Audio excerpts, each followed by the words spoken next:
Ladies and gentlemen, good day and welcome to the Antony Waste Handling Cell Limited Q1 FY23 earnings conference call. This conference call may contain forward-looking statements about the company, which are based on the beliefs, opinions, and expectations of the company as on date of this call.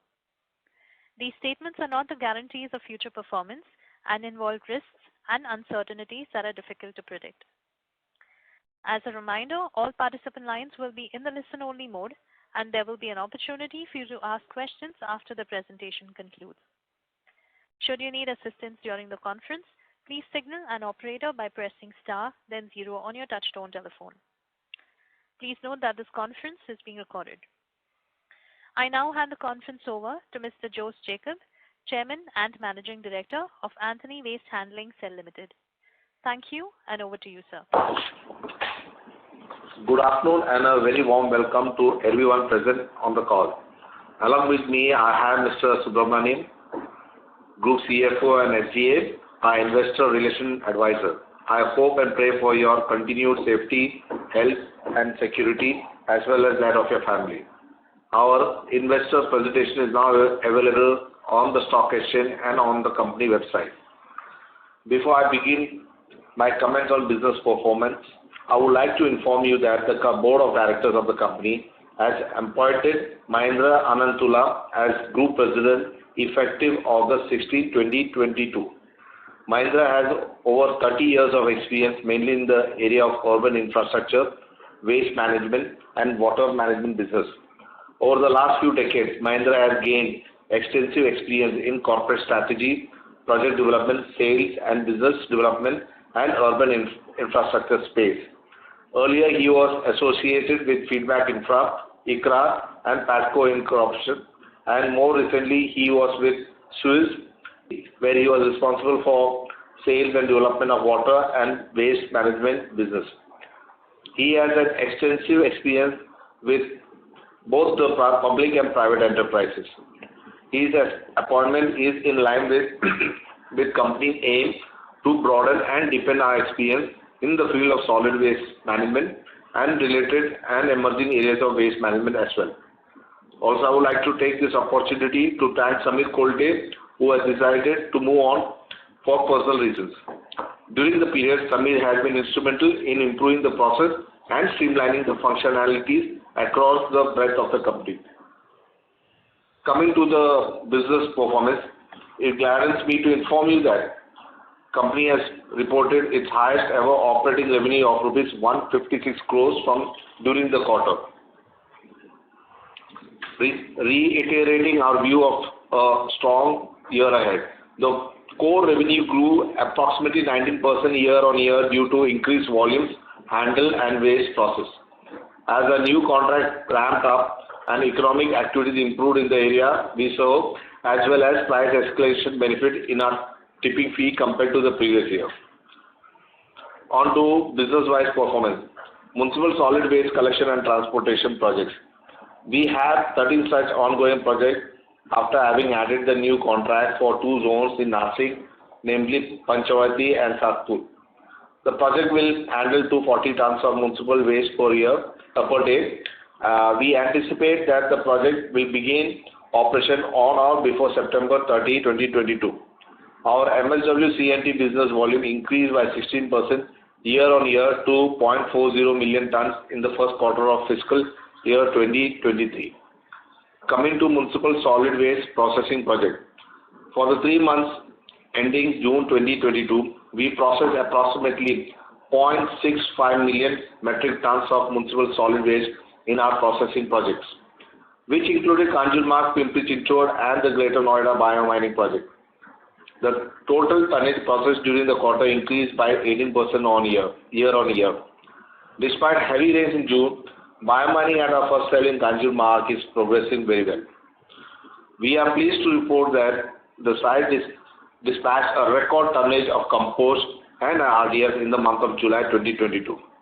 This comes on the heels of a record-breaking month for new compost orders back. The construction activity at the Pimpri-Chinchwad site are proceeding according to the plan, and we remain on track to begin operation by March 2023. On the sustainability front, we are making good progress on our ESG journey. Electric and CNG vehicles now account for approximately 8% of our total fleet. Waste processing and converting the same into compost, power and refuse-derived fuel help in reducing greenhouse gas emission. At the Concall side, approximately 85% of the total power consumed is generated from our bioreactor landfill gas engine. We will continue to implement sustainable business practices that will help us achieve our long-term goal of sustainability with growth. Our target would be a net zero company emission company by FY23, if not earlier. We will continue to focus on contracting in newer municipal areas while adhering to our cluster-based strategy. Various municipalities are issuing tenders in the waste processing and MSW C&T segment, which will serve as a good growth opportunity for us. This is it from my side. I now hand over the conference to Mr. Subramaniam, our Group CFO. Thank you, Jose. Good afternoon, everyone, and thank you for joining us for our first quarter earnings conference call.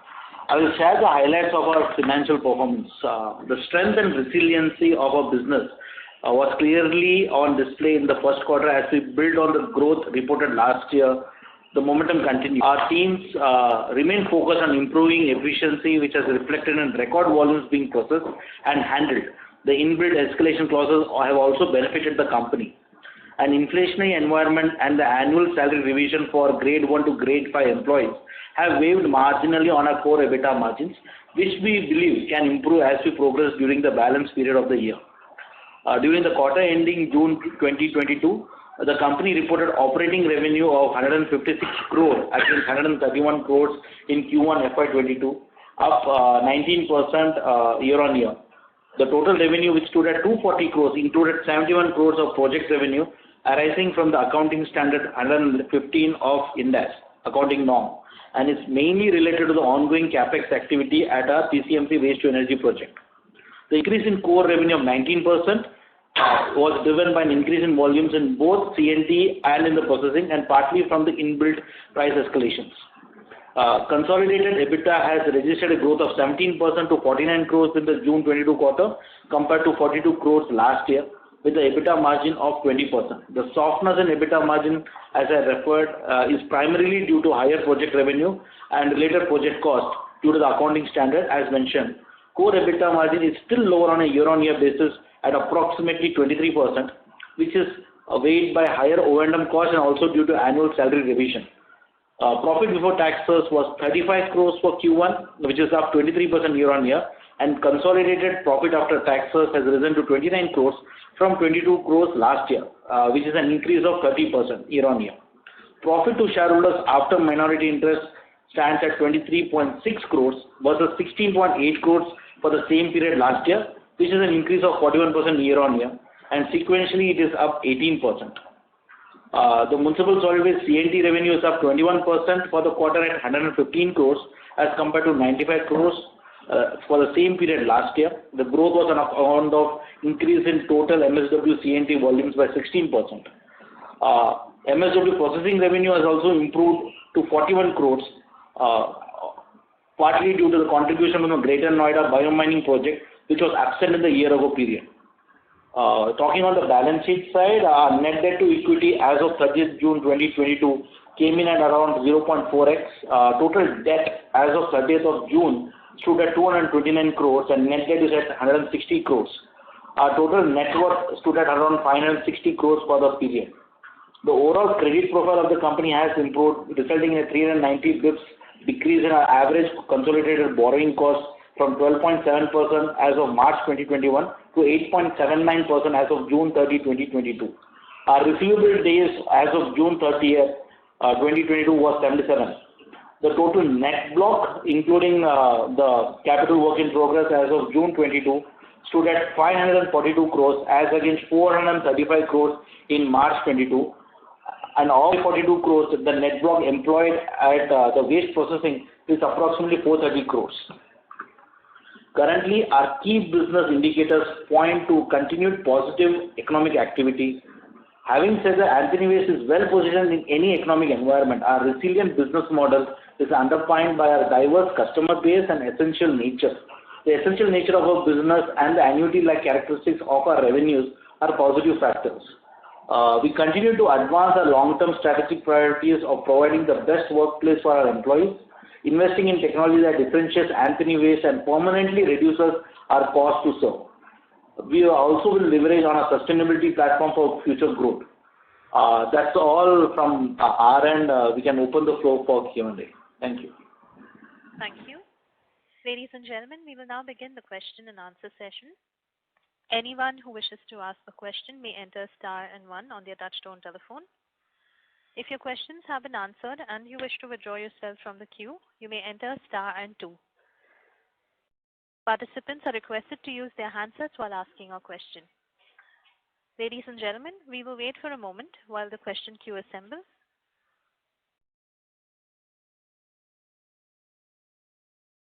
To ask a question, you may enter star and 1. We have the first question from the line of Keshav from Raksan Investors. Please go ahead. Hi, good afternoon, sir. Sir, firstly, it would be great if you could help understand the deboot contract revenues Keshav, accounting your a line bit. has been unmuted. Hello? Please go ahead. Am I audible? Hello? Hello?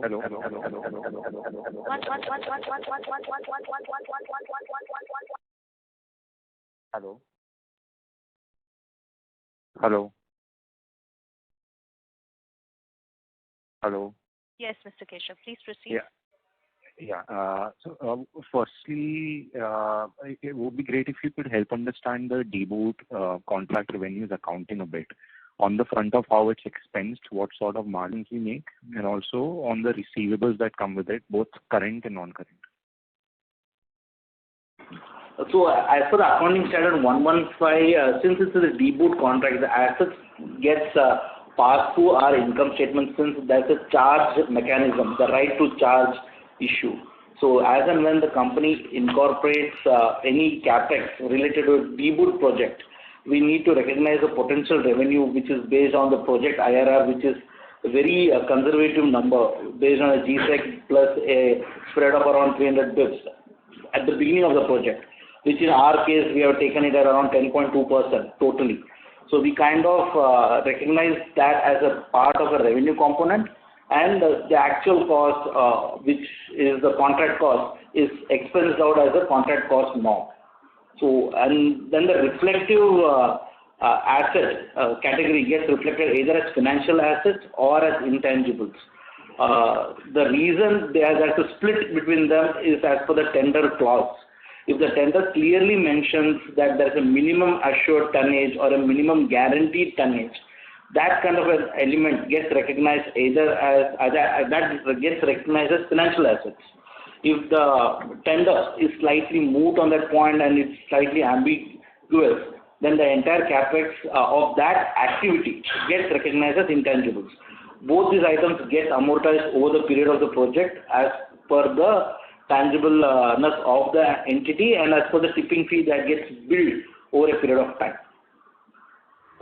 We can ask our investor relations team to send you a detailed note on how we pass these entries, how the same has been recognized in financial assets, either as current assets or as non-current assets. These would be as per the service concession agreement accounting norms. Sure, sir, that will be great. So secondly, the tonnage processed in the PCMC project will be a fraction of the Kanjurmarg one, right? So, like from a contribution angle, it will have a fairly lower number compared to Kanjurmarg? The Pimpri-Chinchwad waste-to-energy project has a capacity of around 1,000 tons per day, and that will not increase, unlike the project that we have in Kanjurmarg. The technology which we use in Pimpri is of waste-to-energy, so there is a capping. You cannot increase the boiler capacity on an incremental basis. You need to set up a different plant completely for any enhanced waste that needs to be processed. So we process around 5,800 tons in Kanjurmarg on a monthly basis, on a ton TPD basis. So, and that can go up to 7,500 tons per day. Yes, so PCMC will be capped at 1,000 tons per day. Sure, sir. And sir, on the PET bottle recycling front, now is it fair to assume that post EPR in the areas of a presence for CNT, we should technically get the largest pie on the sourcing end, because this kind of waste would largely be non-industrial waste. Or am I reading this differently? Yes. So we have, Keshav, what happens in India is there is a fantastic cycle of recyclers from all chains. So certain amount of plastic which gets thrown out from residential gets recycled through the housekeeping agencies thereabouts. What we get either at housekeeping ends or as a processing end is something that we have a very strong control on, and the company is already tied up with few companies in this aspect. Sure, sir. And sir, just one last bit. So with the EPR coming in, would the bottle manufacturers be responsible to use the recycled PET as the feedstock for making more bottles, or the supply chain would differ? And there's not much market yet in India for food grade plastic recovery. So why I ask this is to understand how value will accrue to us in, say, another 4 to 5 years. So for example, if there are firm commitments from the bottle manufacturers for food grade recycling, the supply chains and processing chains will get incentivized in a more sustainable way, and more value might accrue to us as well as sources. Right. So this is, as you rightly said, it's a long-term process. Even today, the companies and the operators are still finding their way around the most efficient way of recycling, collecting and recycling, distributing and segregating them to the rightful category shape. So till that time, segregation at source improves significantly. There will always be a gray area about whether a producer will be in a position to have access to the right quality of recycled product for him to tap into. So till the time the segregation is made mandatory at the generation point, this will take some more time for the policy to kick in. But in 3 to 4 years' time, a large number of plastics or the other recycling things will be adhered to and will be looked into. Thank you for answering my question, sir. I'll come back in the queue. Thank you. Ladies and gentlemen, to ask a question, you may enter star and 1. We have the next question from the line of Faisal Hawa from HG Hawa and Company. Please go ahead. Appointment of Mr. Mahendra Anantula as the President for Development of Operations and New Business. So, what exactly do we want to develop? Which vertical? Because most of our other businesses don't really need the existing businesses doesn't need industry heavyweight like Mr. Mahendra Anantula. So that is one. So what are the kind of KRAs that we have given to him, and are there any business targets or revenue targets given to him? That's one. And can you just elaborate on reasons on why Mr. Samir Kolte has resigned from the company? Sure. I mean, this compost bit, looks to be like a very good, sitter for the company's business. In the sense, if you can process the waste already lying in our Kanjurmarg land, it would, result in the revenues straight away, and even freeing up of the land at the site. So, have we taken any steps to improve the production of the compost further? I know that we've already done the highest ever sales in this quarter of compost. So, is there any more improvements that we can make? And third is, our project expenses have really almost doubled this quarter. I guess it is because of the PCMC project. So, can we not put this into like fixed assets instead of getting it directly to P&L? And what are your thoughts about it? So, hello here. So, regarding Mahendra Antule, one of the reason is we are focusing the growth on waste processing, municipal solid waste processing, and like waste to energy and having taps and growing this particular sector, like how we are finding Kanjur as well as waste processing in Pimpri-Chinchwad. So Mahendra has a big experience, and the company he has worked in Suez, which is predominantly into waste management and one of the largest French company. and they are into waste processing from waste to energy and all that. So how to structure the bid process and how we can win where it is less capital intensive and achieve those type of contracts, long-term contracts, which is 20-25 years, and that's another important thing for waste processing or municipal solid waste. As for our collection transportation, we are already good, but he has the strength in that particular segment, and we have given in certain amount of targets where we have to achieve in next 3 years to take the company to a bigger level, and that's one of the reasons we feel he is very important for the growth of the company in a big way.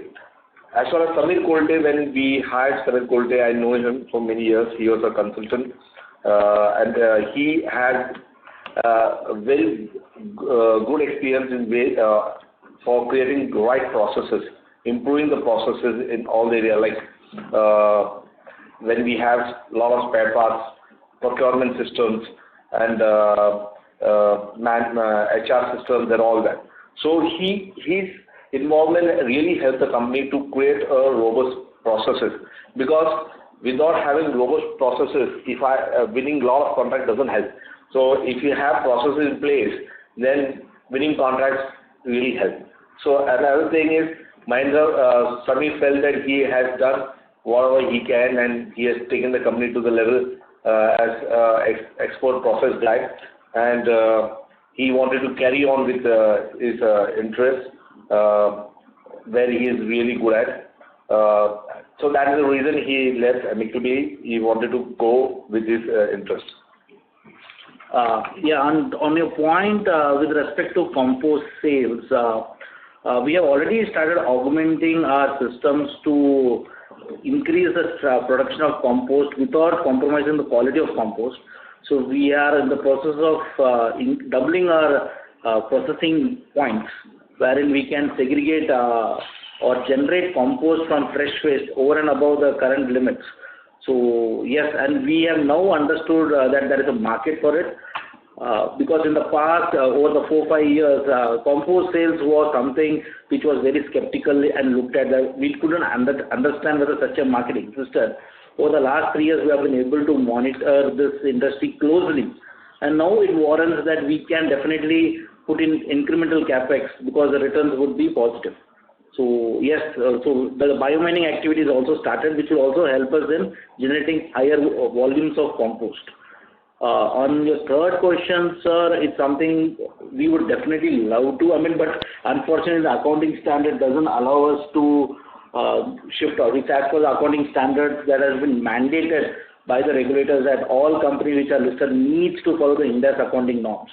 So if I were to be a private limited company, I would be showing whatever capex that I do as land and building, plant and machinery, and you can actually have it the old way of accounting. But since I'm a listed company, I need to adhere to the listed norms.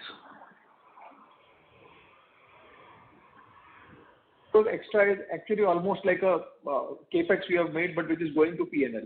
Yes, so the items that you look at as intangibles in my books, they are not copyrights or goodwill or trademarks. They are actually my material recovery facility. You can touch them, you can feel them, and you can hug them. It's as simple as that. The compost sale could be like, say 20-22% of our total revenue ever, or no, that wishing for too much. I would say technically that will be high, because good quality compost, if I process 100 tons of waste, I would be generating around 7 tons of sellable good quality compost. So if you're talking about 22% of revenue, then that will be, the processing amount has to be significantly higher than what I intake it, and it's not in the vicinity. At the most, at the peak, you can look at around 8 to 9% of the revenue to be from sale of RDF and compost. Because that's what the volumetric is, and maybe there is a price range and everything that comes in. Today there is a demand for compost because the need of the hour is to enrich the soil condition across the country. Because of excessive usage of urea and NPK, the soil condition has taken a hit. Now, once soil condition improves and the moisture and that established market for such compost, we will definitely hold on to the market share that we have got till now, and maybe we will also definitely improve on that. We can supply that fuel we were supplying to for boilers to RCF and IFCO also, those sales also increasing in time to come? Yes, we have been able to source and supply a higher amount of refuse-derived fuel over the years, and that percentage amount, though the base is small, we have been able to show at around 80 to 120% increase on a month-on-month basis. So that is another confident thing that will help us boost our other income and reduce our reliance purely on tipping fee. This industry is also new. The acceptance of the product is good. The calorific value is as high as that of coal. I mean, it's around 3,600 kilocalories today. There are negatives. The negative being ability of this fuel to absorb atmospheric moisture. The transportation cost is high. So those are the risks and problems that any company in the waste management faces.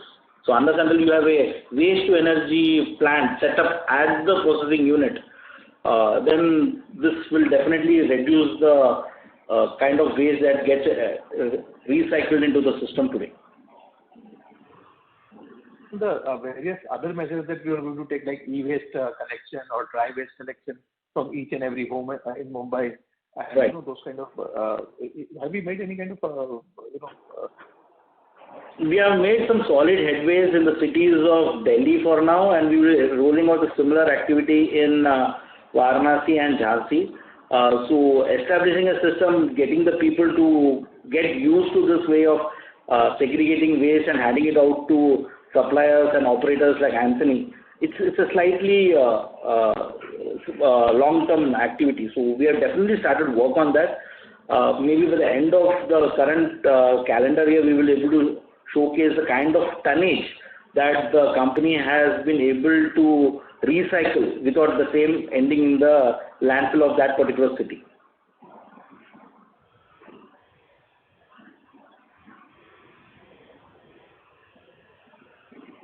Mr. Hawa, does that answer all your questions?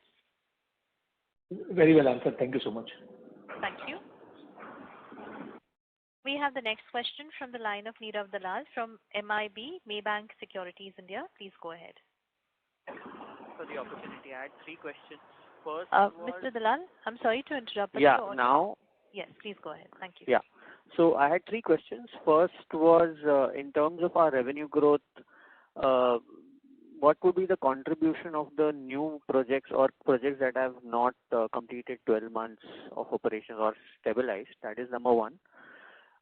Number two, in terms of the escalation clauses that were there, so have we been able to get 100% benefit of that in this quarter? Because this would be the quarter wherein the fuel costs would have been very high for us.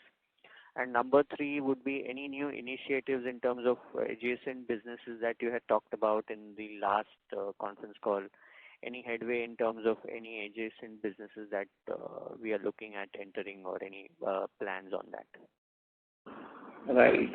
So the new contracts, Mr. Dalal, that we have bagged with revenue would be marginal. I mean, the Jhansi was one thing that we started, and the revenue contribution from Jhansi is not more than 3% of my Concall revenue today. So it's not significant, but we are definitely seeing a ramp up happening because some of the assets which were to be procured by the corporation were procured in late June, and the same has been deployed from July onwards. So we are seeing a significant ramp up in the current quarter. So we expect that same to be reflected going forward. On your other question, escalations, approximately 40% of my escalation are of fixed nature and 60% is variable. And all the variable clauses are not, around 26% of the variable revenue is coming under the monthly clause. So that is getting passed down. But bulk of it, I would say around 38 to 40% of my revenue still have a variable, but they are either annual or half yearly. So the benefit of the increase in fuel cost, we may be able to pass it or achieve in the later period. Just to follow up on the first two things. So also we've seen that your number of vehicles has seen a large jump. So would that be a lead indicator in terms of even higher growth in the next in the following? Definitely. The more the vehicles, the more the garbage is collected. But that may not actually translate into tonnage revenue that gets reported by the company, because certain projects like the ones in Jhansi, the ones in Varanasi, is based on the units of households or industrial units or commercial units that we cater to. So when we report the tonnage, they may not show a linear increase to the number of vehicles, but the revenue will definitely reflect the core unit growth also. But it's a fair assumption to say that the more the number of vehicles, the higher is the revenue potential, because normally the tonnage carrying capacity, we kind of try to maximize as much as possible so that we have efficient use of the fixed assets here. Right. So in the coming 9 months, you will have the benefit of the balance of the variable escalations that would come in, plus any bump up in the volumes in the existing. Yes. Right. And in terms of the last question, any new initiatives? That's an ongoing process for us. So we have definitely, in the last earnings call, we mentioned that we had bid for 6 contracts, 3 of them in the collection, transportation, and 3 in processing. Slightly tangentially, a lot of corporations' body, they are under election norms, so they don't have a ruling body today or the standing committees. The corporations like Navi Mumbai, MCGM, Nagpur, there are no elective members today. So even other corporations are in the same state. So once the elected bodies get formulated, there will be better traction in awarding the contract. So we have bid for such contracts. It's awaited final decisions from the elected members if and when they get elected. So till that time, the existing operator continues the work. Right. Yeah. So my question was more towards any new adjacent businesses other than municipal waste management that we are looking at. That was. Yeah, looking at construction debris processing. That's a large business in established cities. So that is one area that we're definitely looking for, and we are already in talks with the technology providers and with the machines and in that aspect. So that is one extension that we are looking at. Second extension is, of course, we have been internally looking at vehicle scrapping and related activity. So that is something that we will definitely be entering into, given an opportunity and the size of the market and the economic viability of the same. Right. Just one clarification. In terms of the project revenues, if I were to reverse calculate the project expenses, add the 10.2%, I would get the project revenues. Would that be the right assumption? That would be a right assumption. Got that. I'll get back into the queue. Thank you. Thank you. We have the next question from the line of Bhavya Gandhi from Dalal & Broacha. Please go ahead. Yeah, thank you for the opportunity. Sir, I see almost 500 vehicles added to our fleet. So just wanted to know, this is for Jhansi project, Nashik project, because we were at almost 1200 and now we are at 750 odd level. Yeah, that is my first question. So the number of vehicles is not just at Jhansi or Nashik, because Nashik is still ongoing, the procurement. This is also part of the smaller vehicles which have to be procured at the NDMC contract, which we bagged and the corporation is supposed to provide it to us. So that is part of it. So the incremental increase in fleet is from NDMC, which is a North Delhi Municipal Corporation, the one in Jhansi, and there are very few vehicles of Nashik, which is in that number. Okay, fair enough, sir. And is it possible to share the cash flow from operations for this quarter? We would share this Can I get back to you on this? Sure. And sir, with respect to escalation clause, if the inflation eases, will there be a reversal?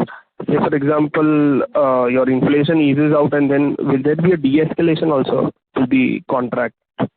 Oh, no. So if your tipping fee is fixed at the beginning of the contract, and that is the base price on which you get the increase on the escalation. So there is no if the diesel prices comes down from 108 rupees to say 100 rupees, what you're asking is will my tipping fee go down?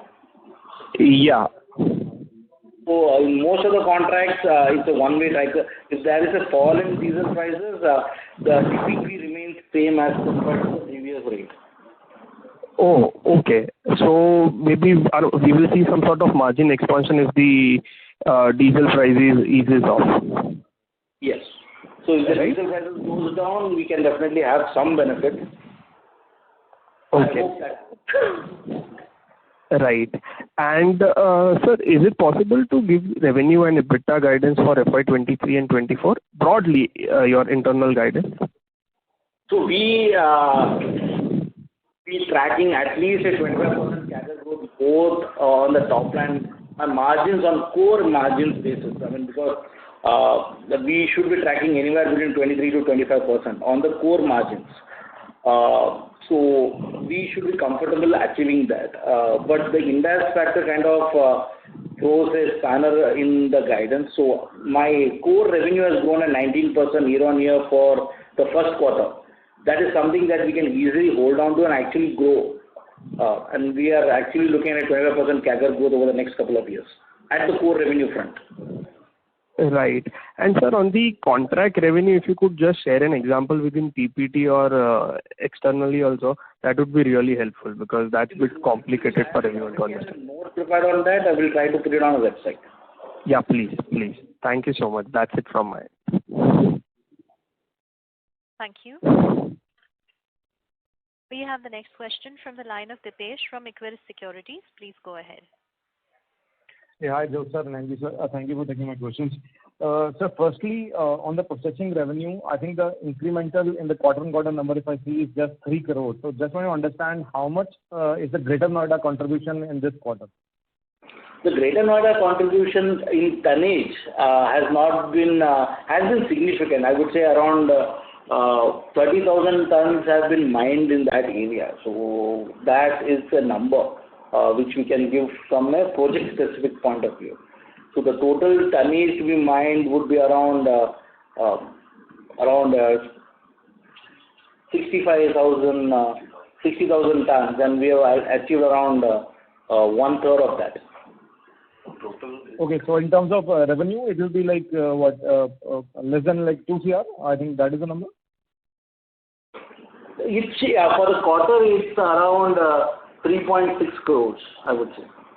Got it. And full revenue potential of this project is around 24 crores. That's what the press release says, right? So yes. So when I say 60,000, that's for the planned for the first half or for the calendar year. The total capacity is around 200,000 tons. So we are planning to start gnawing on the amount at a faster clip from now onwards. Got it.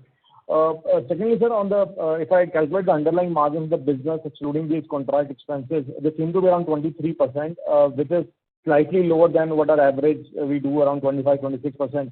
So if any one-offs, like apart from fuel costs, any one-offs that was like causing this margin pressure, and what is the guidance for the full year in the margins excluding the contract expenses and all?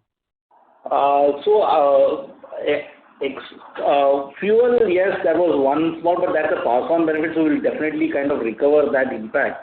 The two items that has eaten into our margins a bit has been we had a increasingly higher repairs and maintenance cost, and it's also inflationary because the cost of our repairs and spare parts has increased on a year-on-year basis. That is one of the reasons why we are seeing some slight increase in our O&M cost. And also the three other sites that we have, like the one in Nagpur, Pimpri-Chinchwad and Noida, they are entering the third and fourth year of operations. So the repairs and maintenance do kick in this period. So we have seen that start, and we also have incurred certain pre-monsoon R&M. So that is also sitting in my Q1 numbers. Additionally, during the first quarter, we had a annual salary revision for our grade 1 to grade 5 employees. That has also been accounted for in this first quarter. Got it. And sir, thirdly, like how much capex has already happened at Pimpri PCMC project, and how much is remaining?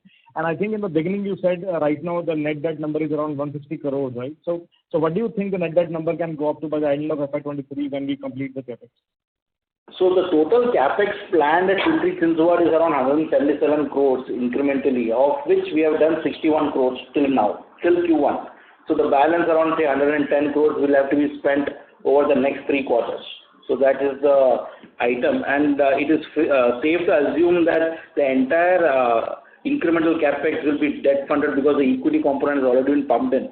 So we will see an incremental debt jump from net debt to jump from 170 crores to around 240 crores. Got it. And lastly, sir, any of the existing contracts which are expected to end in the next 6 to 9 months? Any of the contracts that that are already ongoing but expect to end this year? One in Mangalore has got an extension till January 2023, so that is one. And the other 2 contracts, the one in Thane and the one in Navi Mumbai, they are due for renewals, but the tenders are not yet floated out. So I mean, it will be till the time the tender gets floated and the LOA and everything has come out. I think safe to assume that these contracts will continue for at least another year. And these contracts contribute to around 9% of my revenue today. Right, and these contracts may be the drag on the margins, right? Because they are on an extension period, and that's where basically the repair and maintenance cost is. Actually, yes, they drag, but it's a well-oiled machinery, so it's not that I'm EBITDA neutral, and I'm making definitely a EBITDA positive numbers on that. But yes, I cannot invest more on the upkeep of the machine, and these vehicles are around 8 to 9 years old, so they are definitely have a higher repairs and maintenance demand. Got it, sir. Thank you and all the best. Thanks. Thank you. We have the next question from the line of Anurag Patil from Roha Asset Managers. Please go ahead. Thank you for the opportunity. Sir, for Nashik project, how much will be the initial capex we have to do on the vehicles? We have estimated around 25 crores to be the capex based on the latest price and announcements by either Tata Motors and Ashok Leyland. So, and that will be the only capex. We have to have all the vehicles on the ground. We don't have any maintenance capex. We kind of OPEX the entire thing out later. Okay. And sir, in terms of vehicles, all the vehicles we prefer to own, or there are some part leased only? So the tender conditions that all the primary and the secondary waste collection units need to be owned by the operator. So when we are talking about a Tata Ace, kind of a mini compactors or a large compactors, those are owned by the company, and that's how it is. We also hire specialized equipment like the JCBs or poclanes and trucks and everything, which is high on maintenance and it also has a dead run miles. So in a collection and transportation, we also hire certain dumpers and JCBs on a need-to-do basis. But the tender clearly says the primary and the secondary vehicles should be owned by the operator. Okay.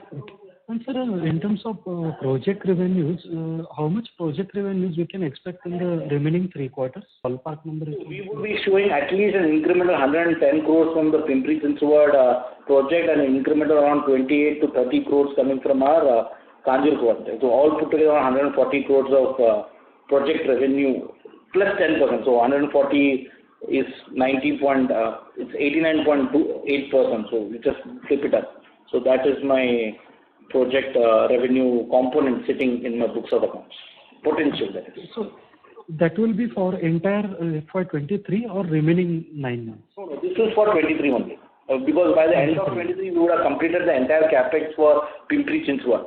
So after that, there won't be any incremental capex to be spent at the site. And so the capex will be spent and capitalized till March 23. So that is what will be sitting as some project revenue from the Pimpri-Chinchwad site. The one in Kanjur is an ongoing project, so as and when I start exploring my cell 6 and cell 7, there will be an incremental capex, but these are not large capex. They will be the tune of around 15 to 20 crores each. Okay. And sir, just last question. What would be our blended finance cost currently? You're talking about the cost of borrowing for us?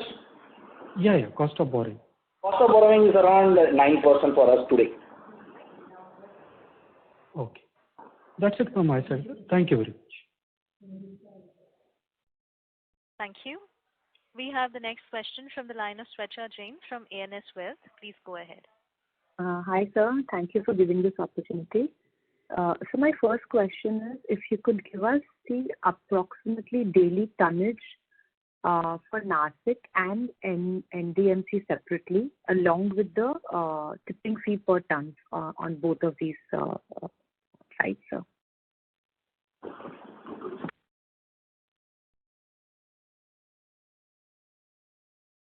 Hello?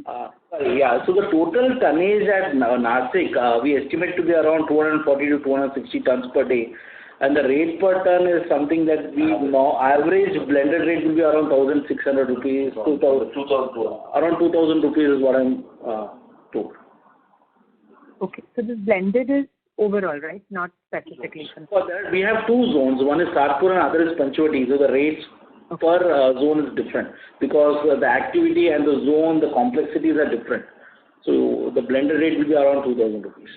And for NDMC, if you could give the same tonnage and the tipping fee per ton? The tonnage in NDMC at peak, today is just on the rollout zone, but at peak it should be averaging not less than 900 to 1,000 tons per day, and the rates would be similar to the ones that we have bid in Nashik. Okay. My second question is, in PCMC, we are also going to generate some power, right? So if you could help me understand the total megawatt that we would be generating and number of units of power that can be generated per megawatt is what I wanted to understand actually. So the total installed capacity is around 14.4 megawatt, and the net metering after your auxiliary consumption and others, we believe should be around 11.5 megawatts. That's a sellable unit. This would be sold at around 5 rupees, at rupees 5 fixed for the tenure of the project, which is 21 years. So on an average, we expect around 35 to 40 crore of revenue, depending upon how less of the auxiliary power can be consumed. So that's the number we have. These are fairly conservative numbers. So as and when the ramp up happens and the PLF improves, this is assuming a PLF of just 85, and this has been assured by Hitachi and ISEC. So based on their confirmation and numbers, this is what the numbers stack up today. As and when the project initializes, the bottlenecks get evolved and everything, our plan is to improve the PLF because the RDF quality over there is very high. The supply of waste is also high. The tender allows us to procure RDF from third parties also. So my PLF can be maintained at a higher rate.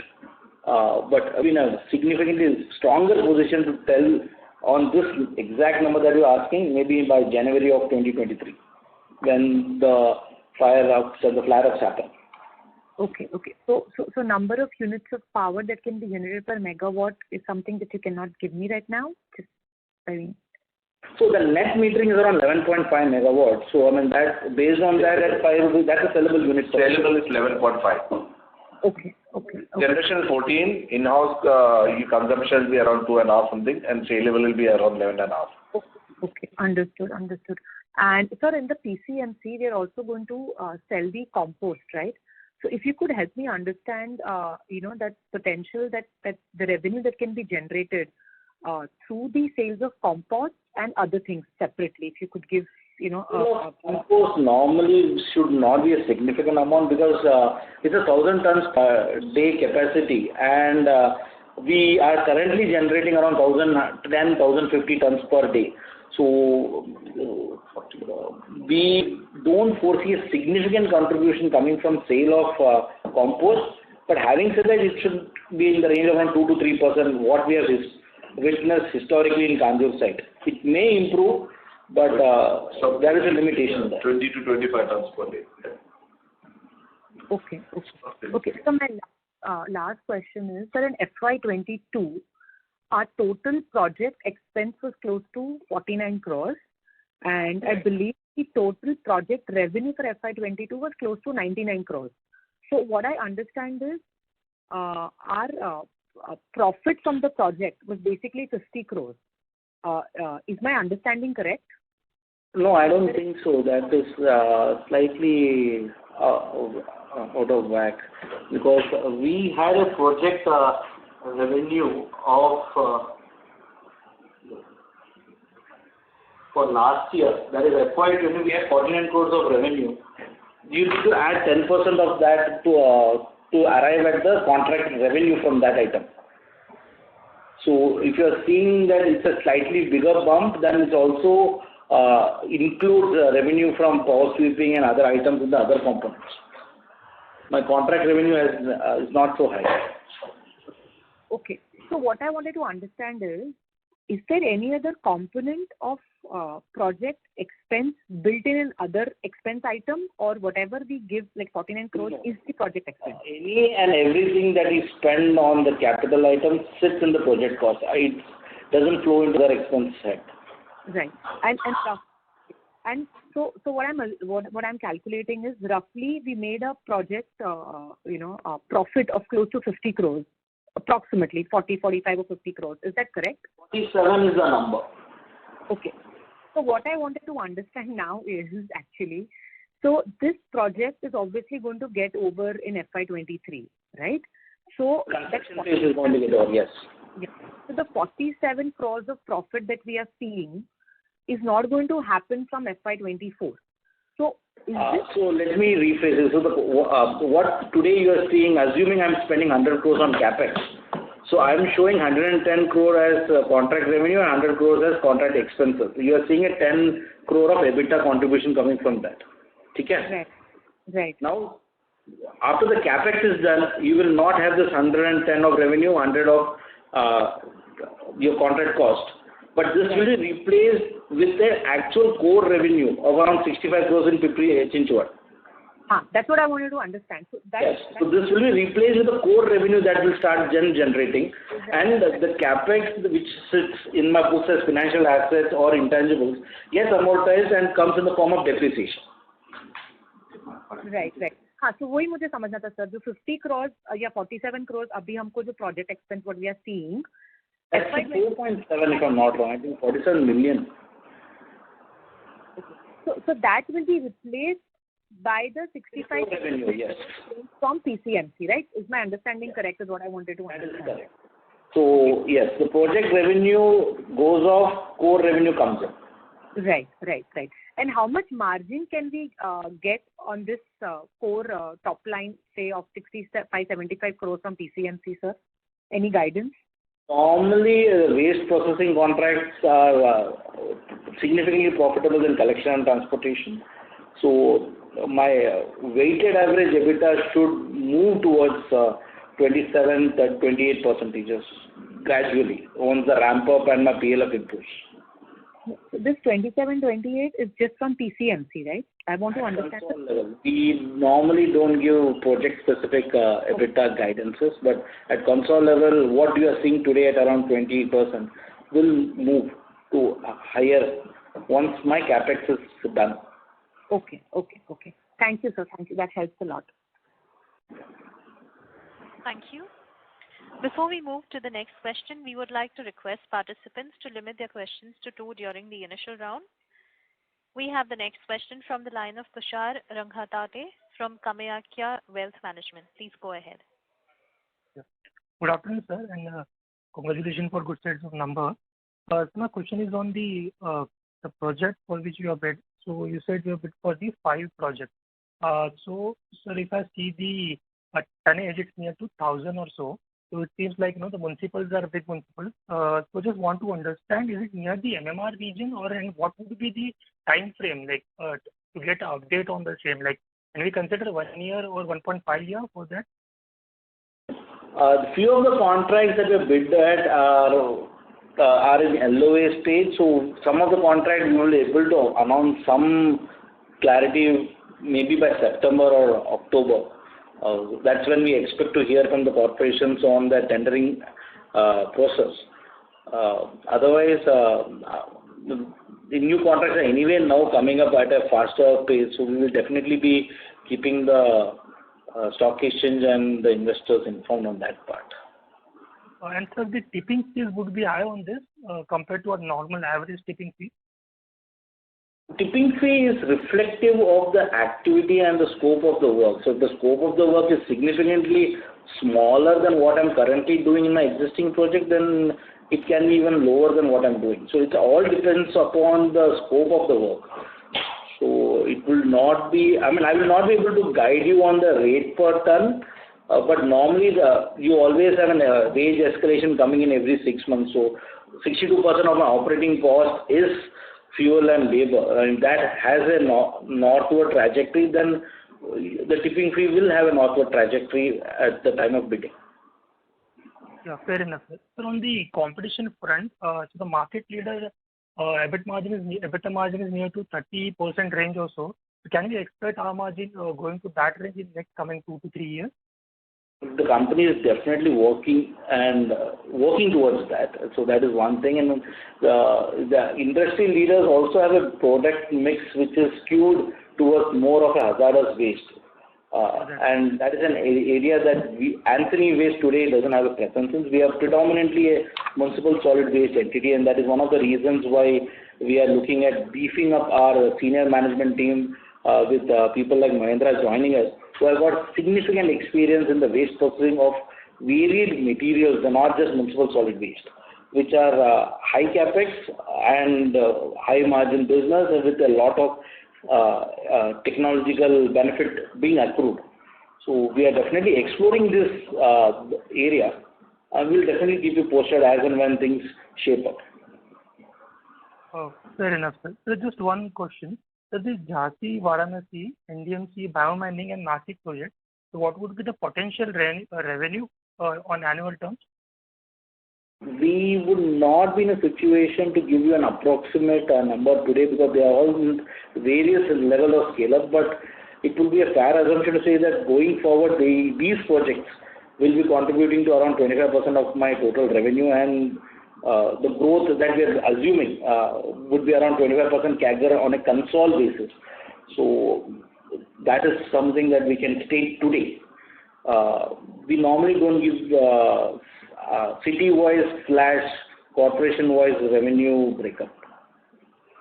Okay, sir. Fine. Thank you, sir. Thank you. We have the next question from the line of Vikram R from Maybank. Please go ahead.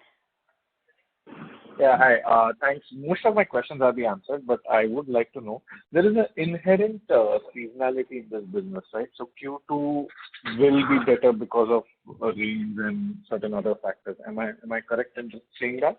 So it's unlike your financial quarter ending. We have this.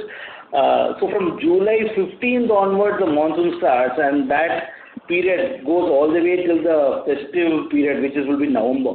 So it is, it's like a Kharif crop and Rabi crop. It doesn't fall in your quarter 1, quarter 2. So there will be a spread between the quarters. But it's a very fair assumption to say it has a seasonality impact. 55% of my revenue will come in this 180 days, and 45% of revenue will come in the balance for 180 days.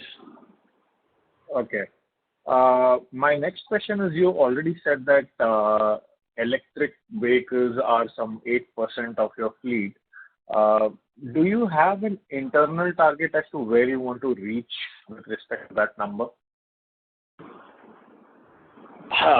So we don't have an internal compulsory target to achieve, but we are definitely exploring the economic viability of the same and whether the same can be tweaked to enhance our count. One is they should be efficient enough to take the load and go into the dumping grounds where they are supposed to go. If there are significant operational issues, then I will be pulled up by my client. So the vehicles that we have deployed currently are the primary collectors, which is like a small vehicles like your Tata Ace kind of a example. We have yet to use electrical vehicles or electrical modified compactors, because we have not seen commercial vehicles come out which are economically viable for us to deploy today. Maybe tomorrow when the technology is better and cheaper, it's like a solar panels. Actually, that was going to be my next question. Actually, maybe you can answer it along with what you're already saying. So, typically any electric vehicle that you order, so you are saying those are not tailor-made for you, or do you buy it and then you make the changes? I just yes, they are customized to carry garbage. I mean, there are certain companies which actually do this, but the tippers, basically, if you look at the body, I mean, the chassis remains the same, your power remains similar, but the upper body which you want, that has to be customized, because it cannot be too tall, it cannot be too flat, it cannot have a flipping body. It has to have a certain non-corrosive material which adds to the weight of the machine, which it has to be able to manage and run. So, for example, if you're talking about an auto rickshaw, I mean, at the most you're going to have 3 people sitting at around 160 odd kgs.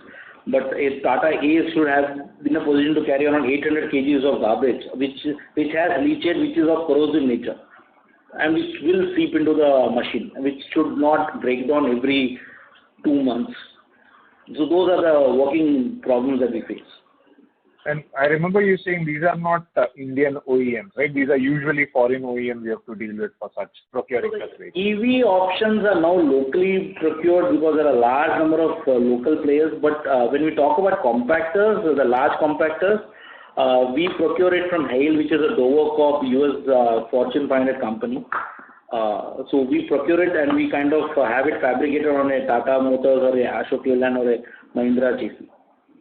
So the EV vehicle, only the small version is presently successful, and a good part is we don't need fuel, so there's a huge cost saving. But it's on experimental basis we are doing, and we are finding some good traction in the northern region where there's less rain and it's dry.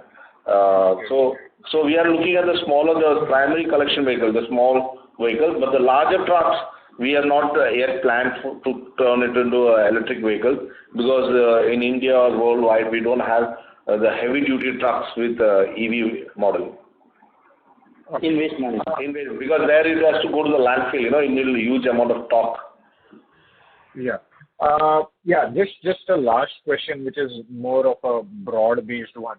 Is there any one or two trend that is happening in some of the developed countries now, which you foresee, with respect to obviously waste handling, that you foresee that will start coming in India, which is not there and which will obviously be a great opportunity for you? Is there any particular? In India, it has started almost like in developed countries, instead of people collecting fees from the municipalities, a major chunk of money comes directly from the from the cities, from the citizens and the shops and malls and all.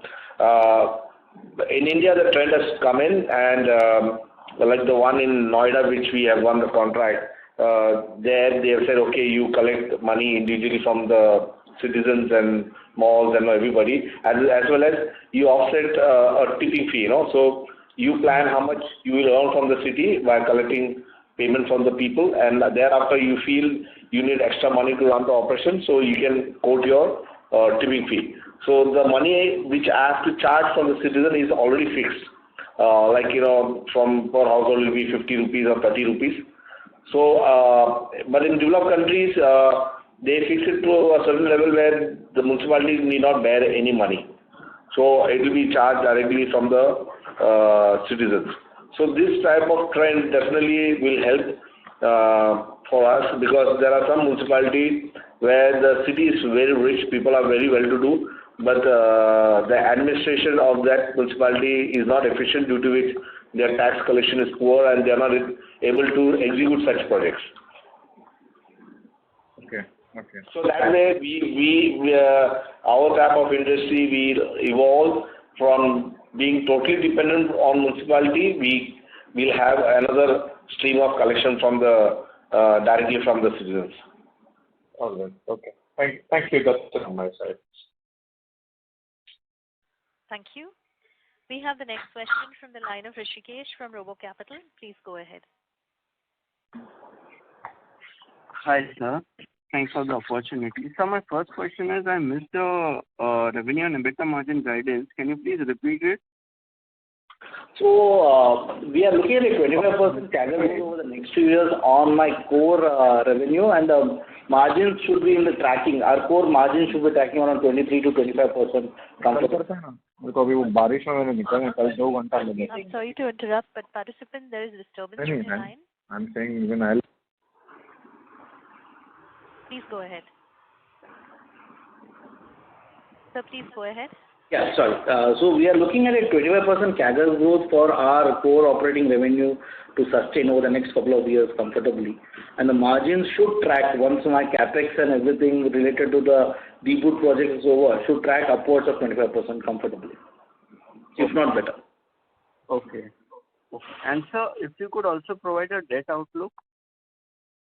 So my incremental peak debt, based on the current projects that I have, should be around 280 crores is what we presume that's the max range, based on the current outlook and the projects that I have and everything. And my net worth today is around 520 odd crores, thereabouts. So pretty much in shape. So we internally looking currently are at around net debt to equity is around 0.4x. So we might go all the way up to 0.7x is what we estimate over the next, by the end of 2023, maybe with the first quarter of 2024. Okay. And sir, once the capex is over, if you could please share what is the revenue potential that the company will have? So the lion's share of the capex is going into the Pimpri-Chinchwad waste to energy project. So the incremental capex from that project would be around 65 crores at a very conservative PLF assumption of around 75 to 80% today. So there is a potential that this might improve, but currently this is what we are forcing the incremental core revenue, incremental jump to come in after this capex is done. Okay, that's it from this side. Thank you. Thank you. We have the next question from the line of Sandeep Salaria from UST Global. Please go ahead.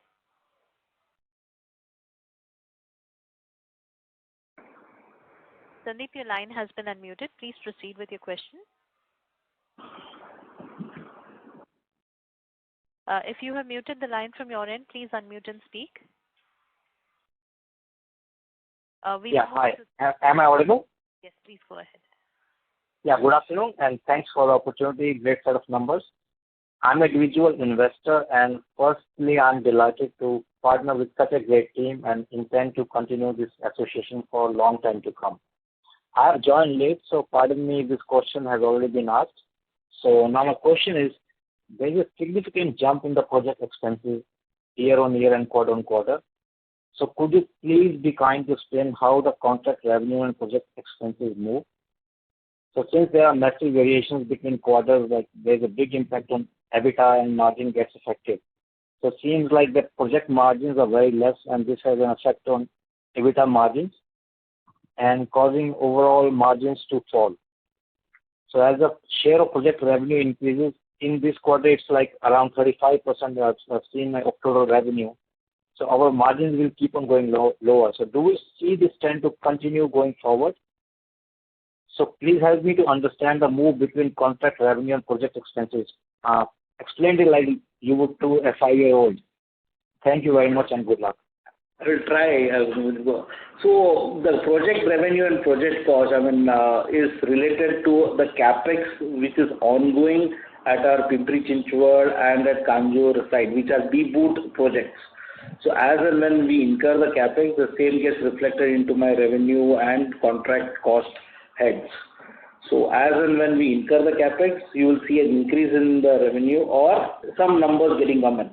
So we are forcing around 110 incremental capex to come in over the next 3 quarters to make the Pimpri-Chinchwad project complete. So that is the kind of revenue that will come in my project revenue line, and a similar cost will be sitting in my project cost head. So once the capex item is done, you will not see the project revenue or the project cost line items. The same will be replaced with core operating revenue and the operational expenses of that related activity. So we had discussed during the beginning of the call that the company will be sharing a note on the accounting standards which gets reflected into this kind of numbers coming in. We'll share the same through our investor relations people with all the attendees to the call, and we'll also have the same note prepared and shared on our website. So that is certainly helpful. Thank you very much and good luck. Sure. Thank you. We have the next question from the line of Rajesh Jain from NB Investments. Please go ahead. Good evening. I have 3 questions. What is the status of the Pimpri-Chinchwad municipal project? Is it expected to be commissioned by 31st March 23? Yes, the construction activity is going on as per schedule, and we are tracking the same. The commissioning date should be 31st March, if not before. Okay. So the second thing is, in the last call you had mentioned that we had bid for 6 total projects, and you had mentioned that due to the elections not being happening, so it may take for a while to get these projects decided. So does it mean that any chance of getting any new projects during the current financial year is very low? The current financial year, sir, we are just 1 quarter on. I seriously hope that the elections get over before Diwali. So we hope to get some news before the calendar year ends. So fingers crossed, as I would say. It all depends on the election that has to happen in the Maharashtra state, right? Maharashtra municipal election. In many places, not just Maharashtra, in many places. Because the tenure of the municipal corporation are normally around 5 years, and so a lot of corporations are over and there has been change over there. So till the time they get elected, like Varanasi for example, that is up for election. The elections are due in another 4 months. So Bombay is still due. Nagpur, Navi Mumbai, I mean, you name it. At least we can talk about the cities that we operate in. So that's the ongoing process. And in cities that we bid for, we are keeping a acute watch. Okay. And lastly, sir, regarding the price increase to get for the diesel price increase, you said only those contracts which are having a monthly passover, you could able to get maximum of that, and whereas the annual and the half yearly ones, you are yet to receive that. On a consolidated basis, is it possible to know how much percentage of this diesel price increase the company has already received? We would say around 27% of the increase in the fuel cost is reflected in our escalation, sir. So today, I mean, every month, the monthly escalation which provides us a slip-in is approximately around 28% of my revenue. So that takes care of my escalation part for those revenue. The other revenue line items, they get billed either on a half-yearly or an annual basis. So you will see a staggered benefit coming in. I know. So how much percentage of the overall price increase we have got? You said 27%, that is for the monthly increase you are saying, right? Right. So if there is any increase in fuel prices of say 100 rupees becomes 110 rupees, so there is a 10% increase in the fuel cost. Now the tipping fee is broken into 3 items. There is a component there is a weight assigned for labor, there is a weight assigned for fuel, and there is a weight assigned for miscellaneous items. So if there is a 40% weight assigned for fuel and my tipping fee is say 100 rupees, so I will get 10% of the 40 will increase. That is 100 will become 104. Okay. So 27% of my revenue has already achieved this 104 as the tipping fee. So that means you mean to say the remaining 73% or so is yet to get the price rise? Is yet to get the price impact benefit passed on to the company. Yes. Company, correct. Okay, sir. Thank you very much and wish you all the best. Thank you, Mr. Jain. Thank you. We have the next question from the line of Gaurav Gandhi from Glorytail Capital Management. Please go ahead. Yes. Hi, sir. Congratulations on the good set of numbers. Sir, if the current government changes in 2024, central government I'm talking about, and if the Swachh Bharat mission budget get reduced or the focus of the government get reduced, do you see any kind of business impact or reduction in number of tenders by municipalities ahead in the future?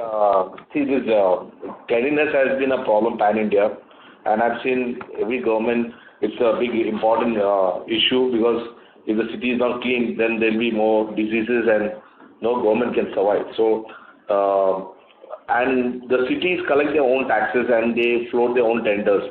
So basically, they have to keep their city clean. So we don't foresee any problem, but that's it. No, we have been always in neutral of it. There are certain incentives which are given by central governments or some special capital grant which we get, like Swachh Bharat Abhiyan, there's a capital grant given for procurement of trucks or anything to the municipalities.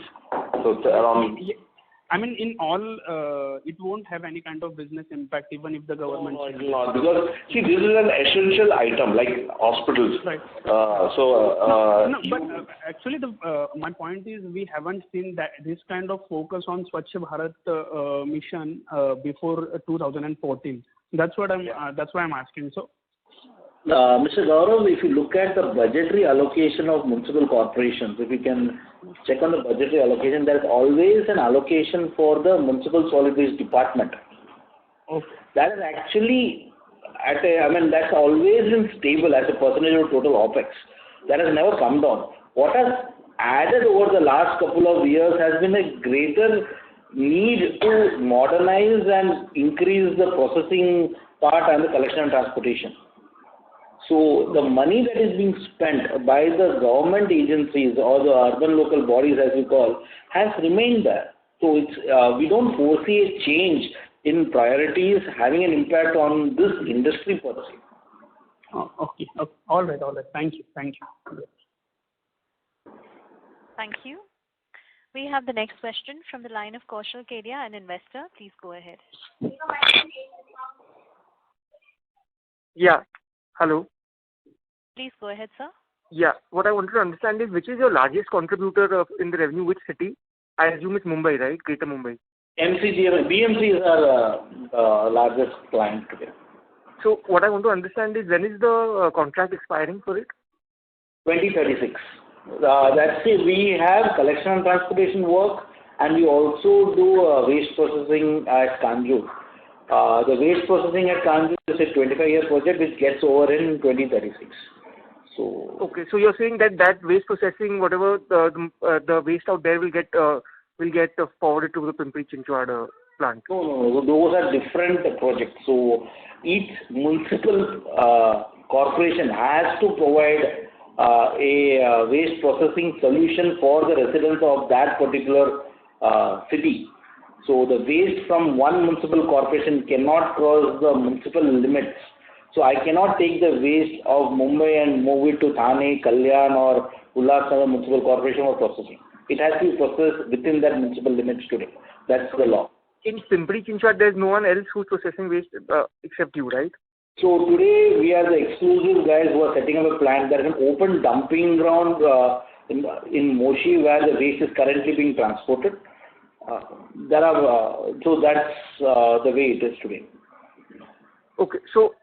Okay, so how dependent is the plant on you getting the contract for the Pimpri-Chinchwad area then? Sorry, can you please repeat that question? I'm saying how dependent is the plant for import waste on you getting the contract? So so contracts are exclusive in nature. So the collection and transportation contract has nothing to do with the waste processing contract. Both are exclusive contracts with exclusive tendering process, and the tenure of the project is also different. No, but that is what I'm saying. So say suppose if you don't get the contract for the waste processing, then the plant will be idle, right? No, the contract allows that you can procure ideal. The waste has to be processed. There are no additional waste processing sites in Pimpri-Chinchwad. So every municipality has their own waste processing facility. So for which presently all the municipalities are modernizing their waste processing facility. Till date, 75% of Indian waste is openly dumped. Now they are floating tenders to process the waste scientifically. So that is a separate business, and then already there is collection transport where you collect waste from households, which is also a separate business. Typically, collection and transportation business of a city is having a tenure of 7 to 10 years. And waste processing where the capex is high, typically the tenure is 21 to 25 years. And, okay, understood. Yeah, that's it. So once we sign a waste contract, processing contract, whoever may be the CNT operator, he has to bring the waste to our processing center, because that is the only place where he can dump. There is no other facility available in that limit. Okay. And how much does Mumbai contribute to the revenues? Mumbai collection and transportation and waste processing?